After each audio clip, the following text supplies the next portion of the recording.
अक्सर हमारा दिमाग विचारों से भरा रहता है। हम लोगों के बारे में, अपने काम के बारे में, परिवार के बारे में, और वो सब सोचते रहते हैं जो हमारे दिमाग में भरा रहता है। वह कभी भी साफ नहीं होता है और इसीलिए हमें वह सब बार बार याद आता है और हम दुखी और चिंतित रहते हैं। लेकिन इस कहानी से आप अपने मन को अच्छी तरह से साफ कर पाएंगे। आइए जानते हैं इस कहानी के माध्यम से। उससे पहले अगर आप भी भगवान बुद्ध को दिल से मानते हैं और उनके सच्चे भक्त हैं तो कहानी को पूरा सुनें और कमेंट बॉक्स में नमो बुद्धाय अवश्य लिखें। एक बार एक गुरु और शिष्य एक सुनसान जंगल से गुजर रहे थे।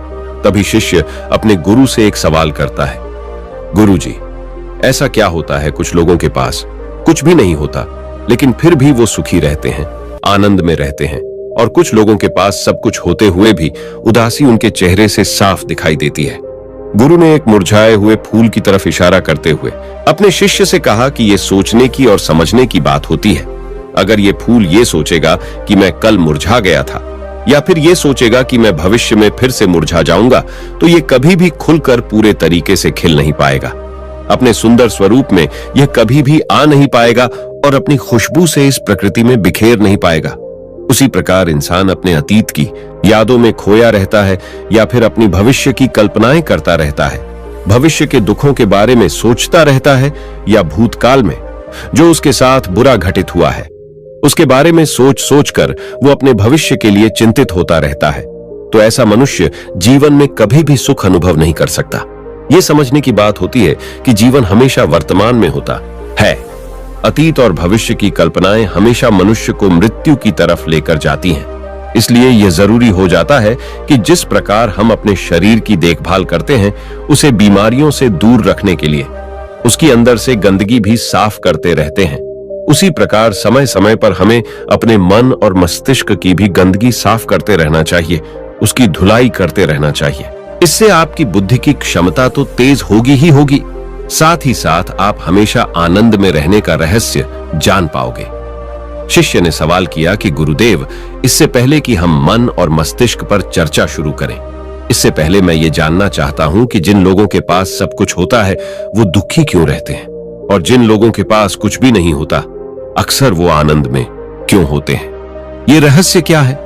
इसके पीछे क्या कारण हो सकता है? गुरु ने उत्तर दिया कि कुछ लोग जीवन में सब कुछ हासिल कर लेते हैं और सब कुछ हासिल कर लेने के बाद उन्हें सब चीजों की व्यर्थता पता चल जाती है। ऐसे लोगों को अक्सर ये एहसास जकड़ लेता है कि मैंने जीवन में जो कुछ भी पाया, जो कुछ भी किया, उससे भले ही मैंने सुख सुविधाएं हासिल कर ली हो लेकिन मन की शांति अभी भी बहुत दूर है, अधूरी है, उस तक मैं पहुंच नहीं पाया। सब कुछ पाकर भी मैं अपने मन को जान नहीं पाया। और जब इंसान को ऐसा लगता है तो उसे महसूस होता है कि जो भी उसने कमाया वो कौड़ियों के भाव का था। उसने अपना जीवन बेकार की चीजों में यूं ही व्यर्थ कर दिया।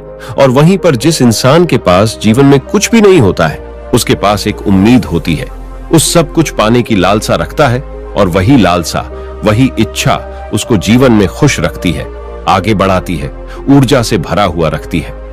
गुरु ने अपने हाथ से एक सूखे पेड़ की तरफ इशारा करते हुए कहा कि शिष्य, कभी तो यह पेड़ भी हरा भरा रहा होगा, फलों से लदा हुआ रहा होगा। अनेक प्रकार के पक्षी और जानवर इस पर कीड़ाएं करते होंगे, इसके फलों को खाते होंगे। उस समय इस पेड़ को भी यह पता नहीं होगा कि एक दिन तुम सूख जाओगे और तुम्हारी हालत इतनी बदतर हो जाएगी कि तुम किसी को छांव तक नहीं दे पाओगे, तुम्हारे ऊपर पत्ते तक नहीं रह जाएंगे, फल तो दूर की बात रही।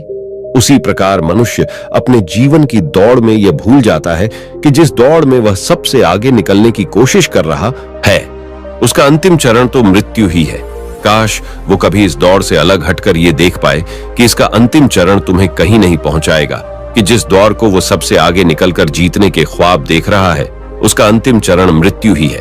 काश वो कभी जीवन की दौड़ में ठहर कर ये देख पाए किसका अंतिम चरण क्या होगा, तो वो उन कामों को तेज आंचली दे सकता है जो व्यर्थ है, जो बेकार है, और ऐसे कार्यों की तरफ आगे बढ़ सकता है जो उसके जीवन में आनंद पैदा करते हो, जो उसके जीवन को एक नई दिशा देते हो।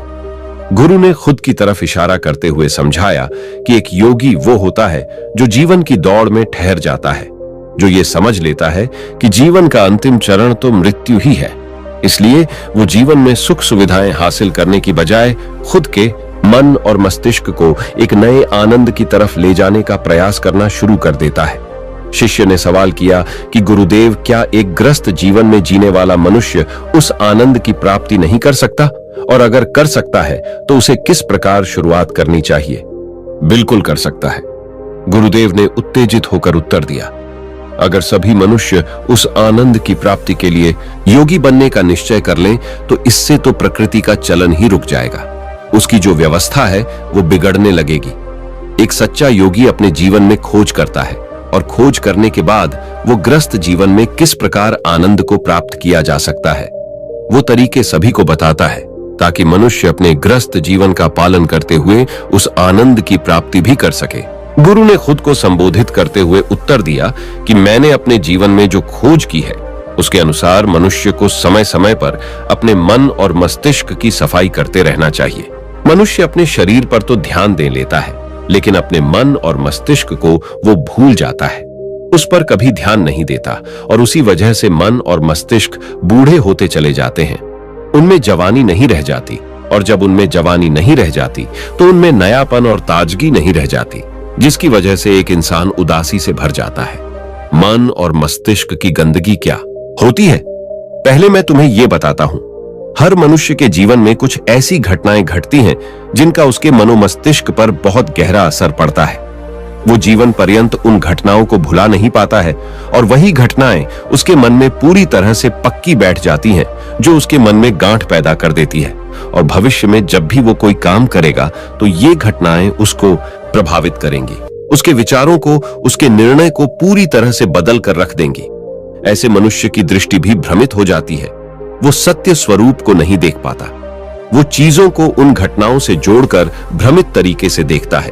उदाहरण के लिए, अगर किसी बुरी आंखों वाले आदमी ने आपको धोखा दे दिया तो अब जीवन पर्यंत बुरी आंखों वाले आदमी को हमेशा धोखेबाज समझते रहेंगे, उस पर कभी पूर्ण रूप से विश्वास नहीं कर पाएंगे। लेकिन समझने की बात यह होती है कि जिस इंसान ने आपको धोखा दिया, वो धोखा आपको बुरी आंखों से नहीं मिला, वो उस इंसान के स्वभाव से मिला, लेकिन उस इंसान के स्वभाव से हमारे दिमाग में उसका एक चित्र छप गया, उसकी एक छवि बन गई, और वो छवि दूसरे आदमी से जब हम संपर्क करते हैं तो बीच में एक दीवार की तरह खड़ी हो जाती है, और इसी वजह से दो लोगों के बीच प्रगाढ़ संबंध स्थापित नहीं हो पाते। जो मनुष्य के लिए सबसे जरूरी यही होता है कि वो अपने आप को अतीत की घटनाओं से फ्री रखें। उन घटनाओं से प्रभावित होकर वो दिमाग में किसी तरह की छवि ना बनाएं। कुछ लोग इस बात पर यह सवाल खड़ा कर सकते हैं कि फिर जीवन के अनुभव किस काम आएंगे, लेकिन समझने की बात यह होती है कि हम जीवन के अनुभवों से भी भ्रमित तरीके से ज्ञान लेते हैं, सही तरीके से उनसे सीख ले ही नहीं पाते। ठीक उसी प्रकार जिस तरह उस बुरी आंखों वाले की आंखें जिम्मेदार नहीं थी, धोखा देने के लिए उसका स्वभाव जिम्मेदार था, लेकिन मनुष्य अपने अनुभव में उन बुरी आंखों को याद रखेगा, उस स्वभाव को भूल जाएगा। शिष्य अपने गुरु की बातों में इतना खो गया कि उसे चलते चलते जंगल के रास्ते में पड़े हुए कांटे दिखाई नहीं दिए, और अचानक उसके पैर में एक कांटा चुभ गया। गुरु ने उसका कांटा बाहर निकालते हुए उससे पूछा, ये कांटा तुम्हारे पैर में क्यों लगा? इसके पीछे तुम किसे जिम्मेदार मानते हो? गुरु ने कहा कि तुम मुझे भी जिम्मेवार मान सकते हो, क्योंकि मैं तुम्हें एक बातें सुना रहा था। क्या तुम खुद को भी जिम्मेवार मान सकते हो कि तुम मेरी बातों में इतना खो गए कि तुम्हारा रास्ते पर ध्यान ही नहीं रहा? क्या तुम इन पेड़ों को जिम्मेदार मान सकते हो जिन्होंने ये कांटे इस रास्ते पर बिछा दिए? शिष्य ने उत्तर दिया कि गुरुदेव, इसमें मैं खुद को ही जिम्मेवार मानता हूं, क्योंकि आप तो अपना काम कर रहे थे और इस पेड़ ने भी अपना काम किया, पर मैं अपना काम पूरे होश पूर्वक नहीं कर पाया। अगर मैं चलने पर ध्यान लगाए रहता, अगर मैं आपकी बातों में पूरी तरह से खो नहीं जाता, तो मुझे ये कांटा कभी नहीं लगता। इसमें पूरी तरह से मेरी ही गलती थी। गुरु ने अपने शिष्य की पीठ थपथपाते हुए आगे कहना शुरू किया कि जो घटनाएं हमारे मन को प्रभावित करती हैं, जरूरी हो जाता है कि उन घटनाओं को हम किसी भी तरह अपने मन से बाहर निकाल दें, और उसके लिए सबसे सरल तरीका है कि अपनी भावनाओं को व्यक्त करना सीखो। उसे अपने दिल में, अपने मस्तिष्क में बिठाकर मत रखो। जब तुम किसी दूसरे मनुष्य के सामने अपनी भावनाओं को व्यक्त कर देते हो तो तुम्हारे मन का बोझ हल्का हो जाता है। कुछ लोगों का स्वभाव ऐसा होता है कि वो अपने मन की बात किसी को नहीं बताते। ऐसे लोग अक्सर अपने अंदर ही अंदर दुखी होते रहते हैं, लेकिन वो अपने मन की बात किसी दूसरे आदमी के सामने नहीं बताते। इसके उलट कुछ लोग ऐसे भी होते हैं जो अपने मन में किसी भी बात को रख नहीं पाते। उनके साथ कुछ भी अच्छा या बुरा होता है, वो अपने मन की बात, अपनी भावनाओं को दूसरों के सामने व्यक्त कर देते हैं। और तुमने खुद महसूस किया होगा कि जो लोग अपने मन की भावनाओं को व्यक्त कर देते हैं वो जीवन में ज्यादा आनंदित रहते हैं। कभी भी प्राकृतिक रूप से आए हुए वेग को रोकना नहीं चाहिए। जिस वेग को हम रोकने की कोशिश करते हैं वो वेग हमें अंदर से ही खाने लग जाता है। अगर तुम्हारा मन किसी बुरी घटना पर रोने का हो रहा है तो चीख चीख कर रो, अपने आप को रोको मत, उस वेग को पूरी तरह से बाहर आने दो। अगर किसी दूसरी घटना पर तुम्हारा मन खुश होने का, आनंदित होने का हो रहा है तो पूरी तरह से नाचो, गाओ, जिससे कि तुम उस वेग को बाहर निकाल सको। और जब वो वेग अपनी पूरी गति के साथ बाहर आ जाता है तो पीछे छोड़ आता है एक खालीपन, एक अकेलापन, एक शांति, एक मौन, एक अनुभूति। गुरु ने शिष्य को समझाते हुए बताया कि जिस प्रकार तेज रफ्तार से चलता हुआ पानी अपने वेग से आने वाली सभी बाधाओं को तोड़ देता है, उसी प्रकार हमारे अंदर भावनाओं का उठने वाला अगर बाहर नहीं निकाला गया, अगर हमने बांध बनाने की कोशिश की तो वो उस बांध को तोड़ देगा। और उस बांध को तोड़ने के बाद उसका कचरा हमारे मन के अंदर ही ठहर जाएगा, जो हमारे मन को दूषित कर देगा, उसको गंदगी से भर देगा। अक्सर मनुष्य अपने मन में किसी घटना को दबाकर इसीलिए रखता है कि वो सोचता है कि अगर सामने वाले को इस घटना के बारे में पता चला तो वो पता नहीं मेरे बारे में क्या सोचेगा। इसी विचार की वजह से वो अंदर ही अंदर खुद दुखी होता रहता है, लेकिन सामने वाले को वो कुछ भी नहीं बताता। लेकिन एक बार अगर वो हिम्मत कर सकता है, शुरुआत कर सकता है, जो उसका पूरा जीवन परिवर्तित हो सकता है। एक बार अगर उसके दिमाग की आदत बन गई तो वो जीवन भर अपनी भावनाओं को दूसरों के सामने व्यक्त करने से हिचकिचाएगा नहीं। और अपने दिमाग की ये आदत हम 21 दिनों में पैदा कर सकते हैं। 21 दिनों तक अगर सही तरीके से हम अभ्यास करें तो हमारा दिमाग पूरी तरह से भावनाओं से मुक्त हो जाएगा। ये 21 दिनों का अभ्यास इस प्रकार है। किस दिनों तक? सबसे पहली बात जो याद रखनी है कि अपने मन में किसी भी बात को दबाकर नहीं रखना है। अगर हम किसी मनुष्य के बारे में अच्छा सोचते हैं तो हम उसे व्यक्त करें, अगर बुरा भी सोचते हैं तो उसे भी व्यक्त करें। परिणाम भूल जाएं कि परिणाम क्या होंगे, सिर्फ अपने दिमाग की ढुलाई करने पर विश्वास रखें। इससे आपके अंदर एक अद्भुत साहस पैदा होगा। जब आप किसी मनुष्य के बारे में वह सब बता पाएंगे जो आप उसके बारे में सोचते हैं, तो आप खुद सोचिए कि आपका खुद के ऊपर विश्वास कितना ज्यादा बढ़ जाएगा। आपके मन के सारे डर खत्म हो जाएंगे। हो सकता है कि इसमें आपको चुनौतियों का सामना करना पड़े, लेकिन जहां पर चुनौती नहीं होती वो कुछ अभ्यास भी नहीं होता। अभ्यास हमेशा चुनौतियों से भरा होना चाहिए। इससे आप सत्य वचन बोलने का अभ्यास भी कर पाएंगे। अक्सर हम दूसरों को प्रभावित करने के लिए वो सब बोलते हैं जो उन्हें अच्छा लगता है, लेकिन वो नहीं बोलते जो हम उनके बारे में सचमुच में सोचते हैं। और यही हमारी सबसे बड़ी भूल हो जाती है। इससे हमारा पूरा अस्तित्व झूठ बनकर रह जाता है। और अपनी भावनाओं को व्यक्त करते समय यह भी जरूर ध्यान रखें कि आपके अंदर जो भावनाएं उस इंसान के प्रति उठ रही हैं, उनके पीछे का मूलभूत कारण क्या है। उदाहरण के लिए, जब एक नौकर अपने मालिक के लिए कोई काम करता है और वो काम अच्छे से नहीं कर पाता है तो मालिक उसे डांट फटकार देता है, जिससे उसके अंदर उसके प्रति क्रोध की भावना ये उठती है।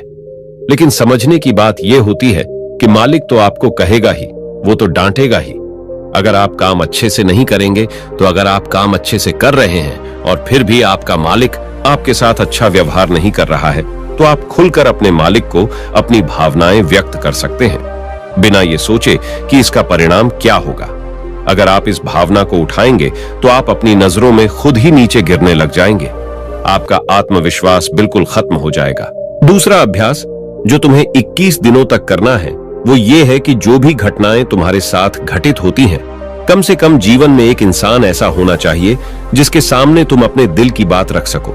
चाहे अच्छी बात हो, चाहे बुरी बात हो, वो सब बातें तुम बिना कुछ सोचे विचारे, बिना इस डर से कि वो इंसान तुम्हारे बारे में क्या सोचेगा, तुम उस इंसान को अपनी सारी बातें बता सको और वो इंसान तुम्हारी सारी बातें सुनने के बाद तुम्हारे लिए कोई छवि पैदा ना करे।